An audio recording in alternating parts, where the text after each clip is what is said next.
পেঁয়াজটা ভাজা করছি। এটা আলু পটলের তরকারিটা দিয়ে দেবো।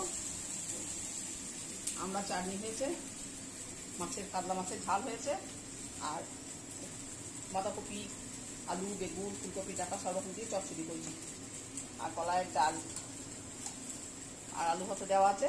ভাত হয়ে গেছে, নাকি গাড়ি স্কুলে যাবে। এই আমাদের রান্না হয়েছে। আলু পটলের তরকারিটা দিয়ে করে নিয়েছি। নাকি যাচ্ছে স্কুলে যাবে বলে দেখাতে পারি নাই, তাড়াতাড়ি যাচ্ছে। চিংড়ি মাছ আলু পটলের তরকারি হলো।